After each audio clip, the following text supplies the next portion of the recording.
Hi, I'm Peter Cahoon, and in this episode we're looking at board piles, or more specifically, board pile construction in terms of durability and load-bearing capacity. But before we get into it, Don Carter, just give us a general overview of what piles are, construction-wise. Right, thanks Peter.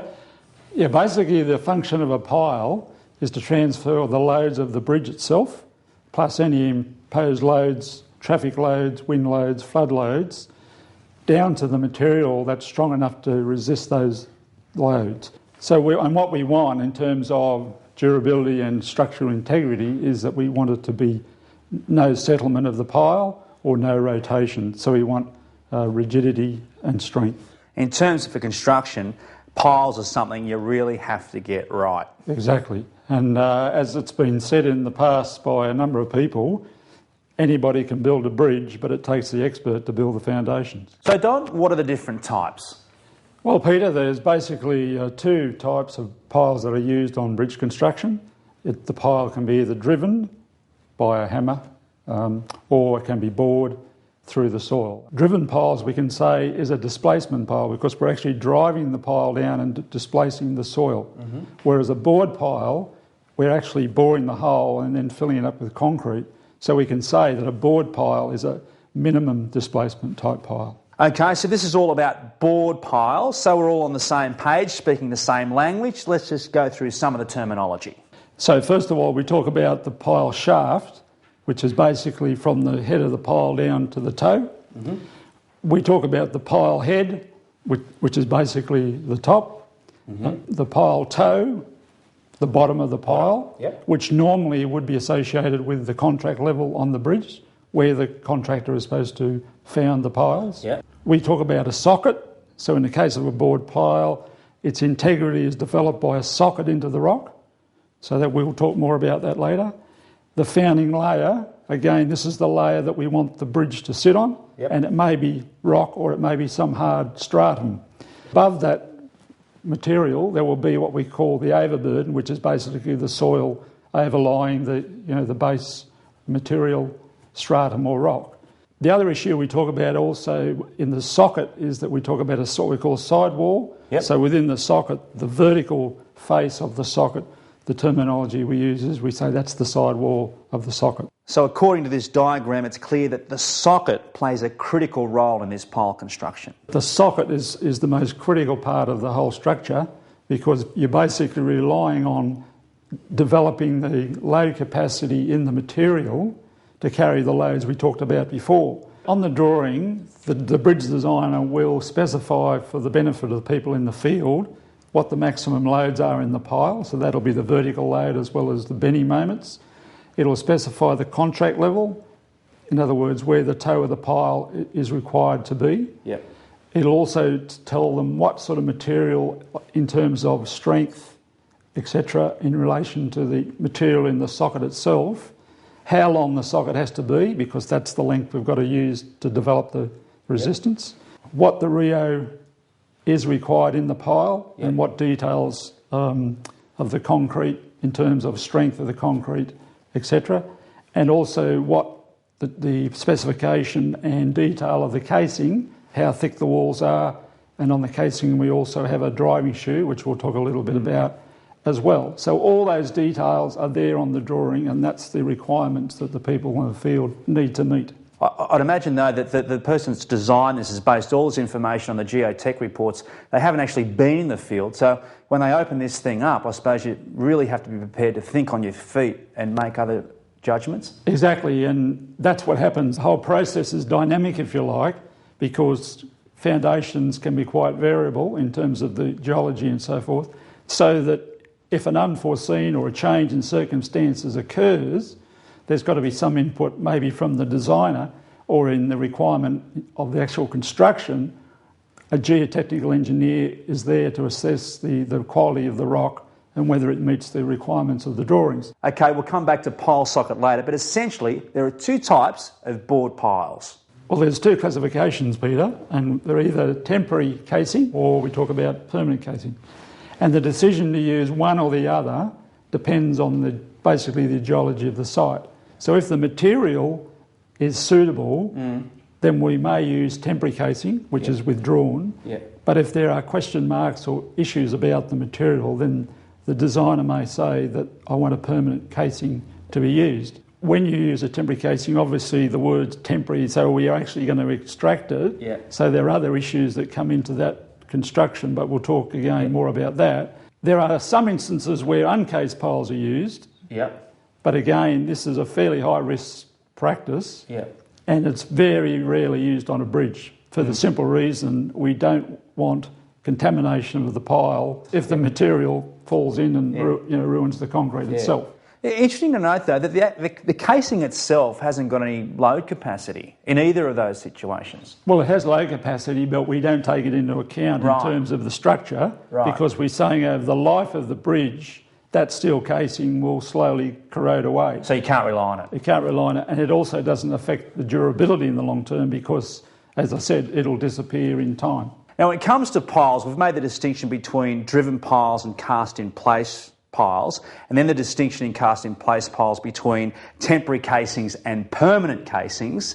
But we can distinguish it even further, can't we, Don? Because there are CFAs and proprietary piles. Yes, Peter. There are other types of cast-in-place piles that have been used, and CFA or continuous flight auger pile, and also some proprietary companies produce their own techniques. An example would be a Frankie pile. So clearly there are piles of piles, but in this episode we're only specifically talking about cast-in-place piles where we drive a temporary or permanent casing into the ground and using a vibration or a driving technique, we excavate the material out of that casing, we then insert a reinforcing cage, and then we concrete the pile and we have our cast-in-place pile. Now, there are a few important things to consider about the casing, isn't there, Don? Yeah, as part of the casing fabrication, the details will be given on the drawings.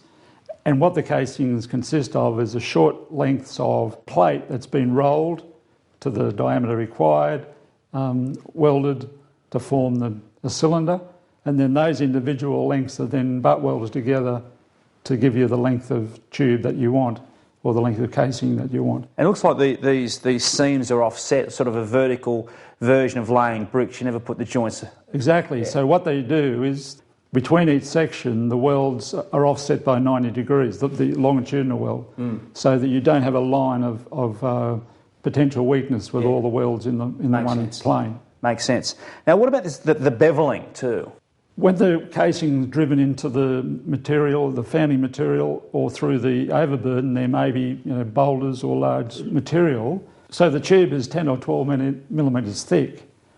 But what we need is some sort of strengthening. So on the bottom of the casing, the driving shear is attached, which may be, say, 25 millimetres thick. Yeah.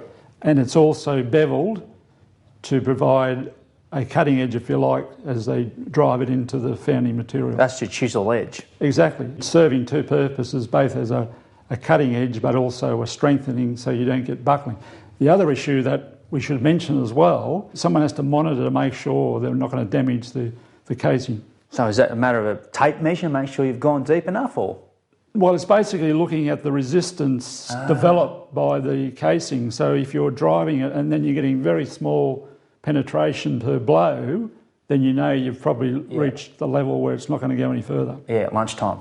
But the potential is you could damage it. Okay, lesson there, don't whack it more than it needs to be whacked. But are there any other considerations we have to keep in mind? Yeah, well, Peter, what they're trying to do, as we said, we're trying to drive the casing to the hard stratum, and ideally what we would like to do is to drive the casing into the top of that hard layer or the rock and provide a complete seal to the ingress of groundwater. Yep. Because ideally what we would like to do is pour the pile in the dry. Yep, of course. But if it's making a lot of water, then obviously there are other considerations which we'll talk about in a minute. Okay.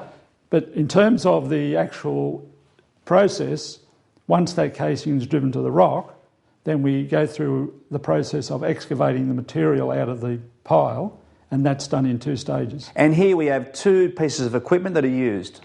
Exactly. So we talked about before about the overburden, and we talked about the hard stratum or the rock. In the overburden, we basically use an auger because it'll be soiled generally. However, once you get down to the level where the soil may be saturated, then what will happen if you try to use the auger, the material will just fall off. Yep. Becomes too fluid.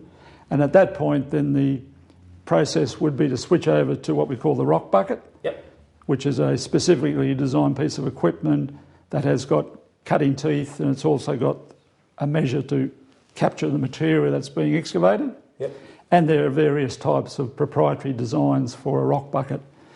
Usually the switch over to the rock bucket is usually an indicator that now we're getting into the socket area, so where the hard material is.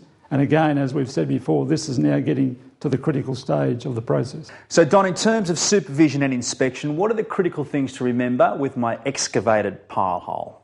The critical issue is that before you pour the pile, this has to be checked to make sure that there hasn't been material falling into it. Also, the sidewall of the socket, the designer may specify a particular roughness of that material. And that's usually achieved by a special bucket that'll have teeth on the side of the bucket. And it'll cut the sidewall to give you the roughness you're after. Not only about the length of the socket is important, but we talked about before about the strength of the rock or rock classification. On the drawings, it'll say that it has to be a certain classification of rock. And at that stage is where a geotechnical engineer has to be involved. So he'll be looking at samples of the rock coming back from the cutting of the socket to assess what the sort of material they're encountering and whether it's suitable for the socket and the socket length is long enough for the design loads. So will this go for every pile with this level of inspection? Exactly, because geology formations will vary quite markedly. It may, in some instances, say on one pier, you may have very consistent situations. But you have to check every one. But then you may go to the next pier, which might be 30 metres away, and the whole thing will change completely. Don, this is fascinating. How do we inspect the bottom of the socket, particularly between wet and dry sockets? Well, in terms of a dry socket, again, depending on how deep the pile is, I mean, this could be a 30, 40 metre pile, but there are techniques available. So, for instance, you can use, a large mirror, so you can actually shine it down again, as long as it's not very deep, and you can do a visual assessment, as well as the geotechnical assessment that we talked about before, or you may use some sort of probe down in situ test down the hole, or you may use a remote camera so that the camera will sweep round, say, the base of the socket or the wall, looking for joints in the rock or clay seams or whatever. So it's trying to establish the consistency of the material in the socket. So these are all the technical ways of doing it. I mean, why wouldn't you just get someone by the ankles and just send them down there and do a hands-on inspection? Well, Peter, in the past, we actually used to send people down the piles to inspect the socket. The engineer would go down and have a look. What's it looking like?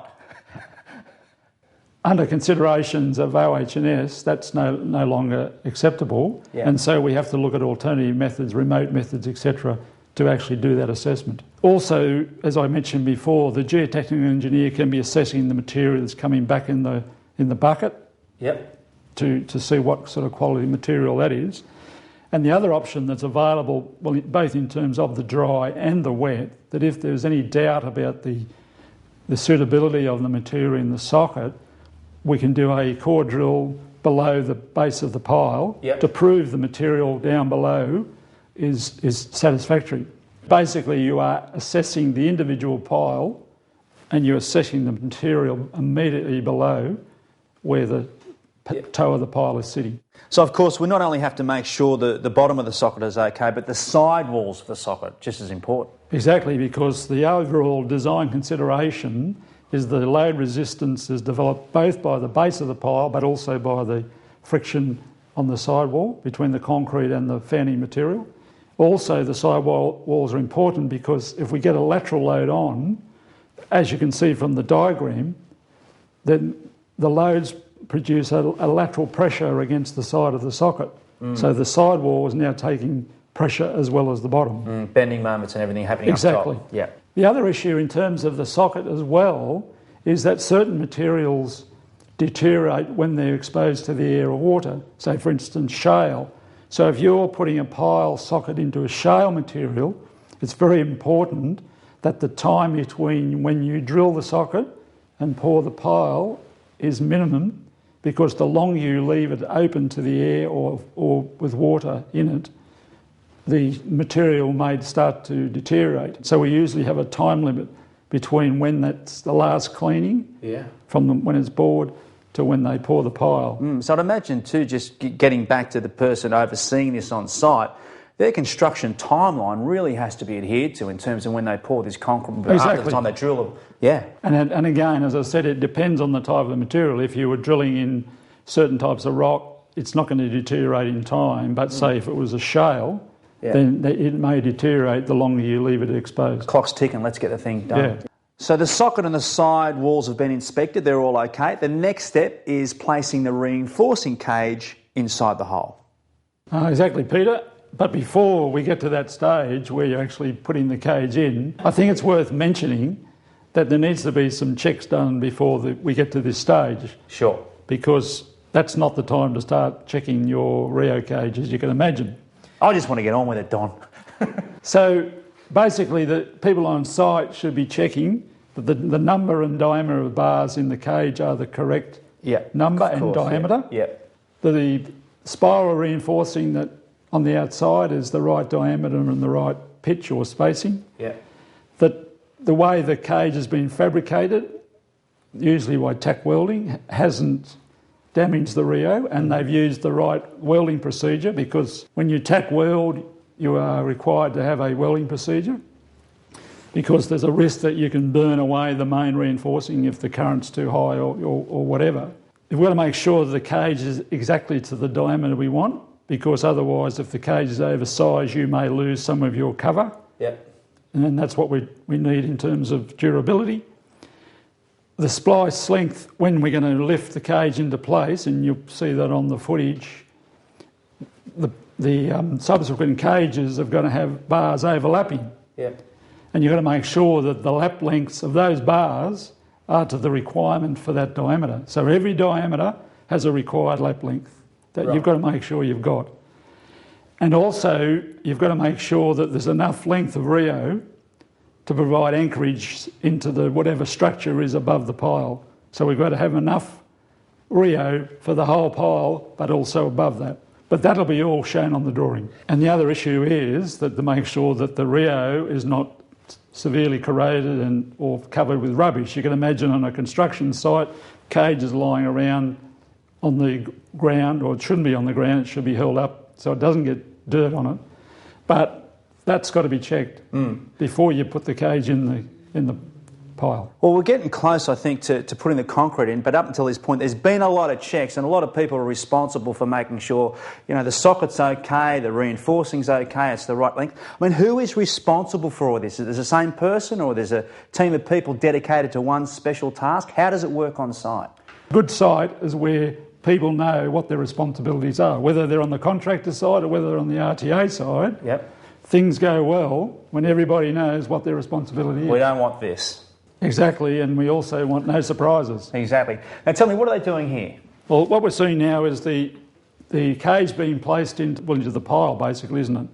And you'll notice on the cage there are spaces, or what we call a wheel. So that's making sure, A, that the cage is central within the casing, and also that we're getting the cover that we require. So as Don has said, ideally we want to pour the concrete in a dry hole, but if it's wet or there's water getting in, we can deal with that. Yes, Peter. So really this is where there's a judgment call required. So if the amount of water coming into the pile is deemed to be low enough that we can tolerate it, then the process would be you would pump the water out, do the final clean, and then do the whole process of pouring the pile. However, if the amount of water coming into the pile is of concern, then the option is that, okay, we pour it with the pile in the wet. Having made the decision to pour it as a wet pile, then we have to fill the pile up with water. Totally. Exactly, because what we've got to make sure is we're balancing the pressure of the water inside the casing with the pressure in the subsoil outside. So depending on the site, a decision has to be made on how to place the concrete. Exactly, Peter, because from the time that you glass clean the socket to the time that you pour the pile, that time has a particular limit in the specification that you have to comply with. Because the risk is that there will be a build-up of material on the bottom of the pile if it goes longer. And also, as we talked about before, there's the risk that you're going to get deterioration of the sidewall of the socket. So it's very important that that time limit is complied with. And once you start it? Once you start this process, there's no going back. You can't change your mind So if something halfway. goes wrong, then you've basically lost the pile. And I think it highlights the point that whether you're the contractor's side or whether you're on the RTA side, you need to know what's going on so that the whole process is controlled so we don't end up with a pile that has to be abandoned. Okay, let's get into a little bit more detail about pouring these piles. First of all, a dry pile. What are we going to do? Well, Peter, the whole process of pouring the dry pile is similar to a lot of other concrete construction, except that you've now, instead of placing the concrete from a kibble or from a pump, you are now going to replace it through a hopper with a pipe that extends to the bottom of the pile. And on the end of that rigid pipe, there's usually a flexible hose, or we call that the trunk. So the main idea is that the concrete goes down that tube and is not falling freely over the reinforcing and is not freely falling more than 2 metres. That's the limit that we place. The main thing we have to remember is that we have to pour the pile about 500 millimetres above where the top of the pile will be, just to make sure that we don't have any contaminants in the concrete, so we get into sound concrete. Okay. And ideally what we would use is a high slump concrete. But the issue that we must understand is the concrete mix has to be self-compacting. A self-compacting concrete doesn't need vibration because its constituents, the way it's designed, is that under the head of itself it will compact. But if you're going to use a normal mix, well, then you're into the situation where you're going to have to now use vibrators. And of course, you can imagine if you start trying to vibrate concrete 20 metres down a hole, it becomes very problematic.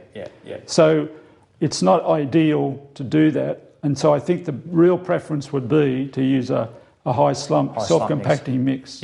You mentioned free fall. Why is there a limit on 2 metres? Well, what happens, Peter, if the concrete falls directly onto the reinforcing cage from considerable height, there's a big risk that you'll get segregation. In other words, you'll separate out coarse aggregate from fine aggregate. So instead of having a homogeneous concrete, you'll have dispersed the aggregates in different areas. Right. Now, we've been talking about getting concrete into the pile, but if you're on site and you're thinking about using a pump, think again, because you can't. You're not allowed to use a pump to get the concrete directly into the hole. No, Peter. What the RTA policy is that there's no objection to using a pump from the agitator to the hopper. However, what we don't want is people pumping the concrete down the pile. Okay, so we can use pumps, but it can only be used to the hopper, not beyond. That's all about dry pours. Don, let's get into wet pours. Okay, Peter, so when it comes to wet pours, we use a technique called trimming, which is a process of being able to pour concrete underwater. Concrete is more dense than water. So if I place concrete at the bottom of the pile as a continuous process, then the concrete will displace water, always displace water, differential in density. But there are a few things that we have to talk about in terms of the concrete mix. For a start, it has to be a self-compacting concrete, so there's no vibration required. And they do that by using, today, superplasticizers, which makes concrete with very high slump. But the issue about superplasticizers is reversion. So what happens if you put a superplasticizer in concrete, gives you very high slump concrete. But there is a finite time when that high slump will remain. And if you go over that time, the high slump characteristics will be lost. So you put the superplasticizer in, but you need to know how long will that concrete remain in a condition that it will self-compact? Because if we've got a long pile and the superplasticizer reverts, then we've lost the effect. Yeah. Okay? Again, getting back to it, it's got to be continuous, it's got to be to one go. And you've got to test to know how long will your pile take to pour, and will I get reversion of the superplasticizer effect in that time? Make sure we fill the pile with water, because we talked about balancing the pressure to stop any inflow of groundwater, and so we may have to pump the water in. We need to overpour the concrete, 400 millimetres or so, because when the concrete and the water actually interface between those two, between the water and the concrete, what will happen there will be some dilution of the concrete. So we know the first part of concrete that comes up from the bottom of the pile will have been diluted. So we overpour so we get into sound concrete. Okay, gotcha. Now, can you tell us now the process of a wet pour or a tremie pour? Certainly, Peter. And I think that we made to make a couple of points. That the issue of pumps, you remember we talked about and said we don't want to use pumps. Well, the same thing applies to tremie pours. Still no pumps? Still no pump. On the hopper? But a pump is allowed from the concrete agitator to the hopper. Right. So immediately before the whole process is started, any mud that's in the bottom is stirred up to put it into suspension as quickly as possible. Now, and then, once we've done that, then the process of the actual tremie begins.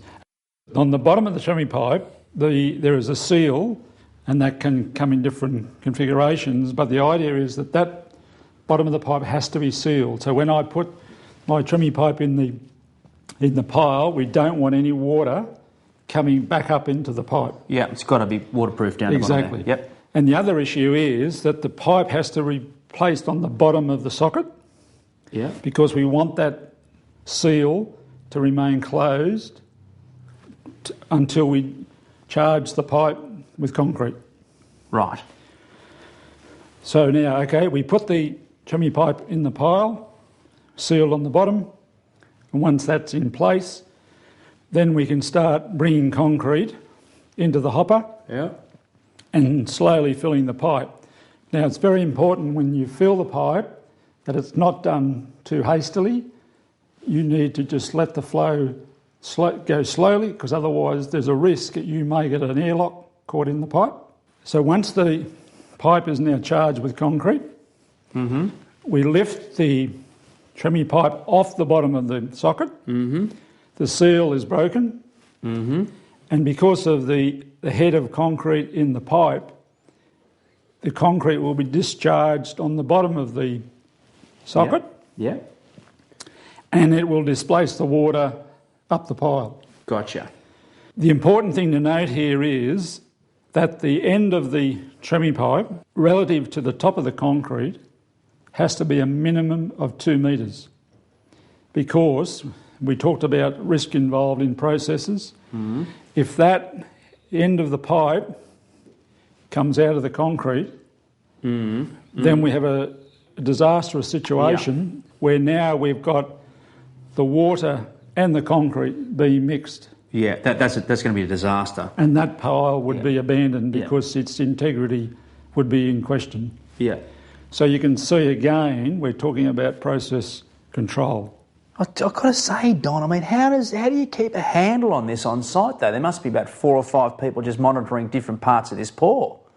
Exactly. So when you're doing a tremie pour, there 2 things have to be monitored down the hole. One, you have to know at all times what the level of the top of the concrete is. Yeah, as it's coming back up through the water. Exactly. Yeah. And then you have to know what the level of the bottom of the tremie pipe is. Yeah. And that's how you assure that you've got 2 metres of the pipe in the concrete. Yeah. So as you say, those processes have got to be controlled. So somebody's got to be responsible for measuring the length of the pipe in the concrete. Right. So how do we ensure that this issue of the pipe coming out of the concrete doesn't happen? And that happens when somebody controls the process. That's critical. I think I'm going to be in charge of the pump. Now, there's a lot of things going on at the moment. Now, just to add to that, there's the removal of temporary casings that also has to be thought through. Exactly, Peter. So by having temporary casing, you're introducing another variable that you've got to monitor.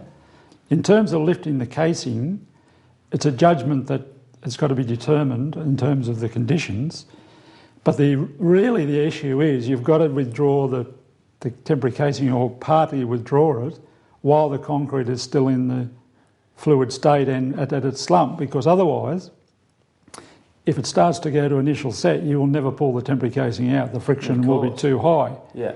So at the same time, you want to have sufficient temporary casing still in place so that you've got enough head of concrete that's balancing the pressures again from the outside overburdened material. It's got to be done slowly so you don't disturb the soil on the outside as you withdraw it. And the final section of the temporary casing is not withdrawn until the concreting and the whole process is completed. So at the moment, it's sort of ordered chaos. There are three things happening at once, so supervision here is critical. So you need to know what the level of the top of the concrete is. You need to know what the level of the bottom of the tremie pipe. Yeah. And again, we're talking about this 2 metre minimum. And then you also need to know where the toe of the temporary casing is. So those three have to be monitored to make sure that there is stability, and we don't disturb the concrete by premature removal of the temporary casing. So Don, with all this going on, the risks are high. Certainly, Peter, and that's why the RTA preference is to use permanent casing rather than temporary, but there are cases where temporary casing is used. Okay, we've poured the pile, whether it be wet or dry. What if we're not sure, we're not comfortable, we've got a gut feeling that something might be wrong? What's the process? Well, Peter, there's options available if there's some doubt about the integrity of the pile. The first one would be, and this has happened on occasions, where a 50mm core or number of cores are taken the full length of the pile, so we can see whether the concrete has been compacted or whether the concrete has been contaminated. So that gives us some assurance, and that would determine whether a pile is accepted or not in case of doing that drilling. The other option is there are integrity tests available using a sonic technique. However, they give you information about the length of the pile and the continuity, so if there is a large void there or something, but it doesn't really tell you anything about the strength of the concrete or the durability of the pile. The other option is that we can do a load test where we subject the pile to loads well in excess of the design load. And that'll give us information on capacity, but it won't tell us anything about durability. Of course. So the lesson obviously is what we need is a clear process to ensure the structural integrity and durability of our cast-in-place piles. Yes, Peter, and the way we achieve that is to have experienced surveillance officers that are present for most of the stages, and ideally all of them. Okay, Don, let's get drilling.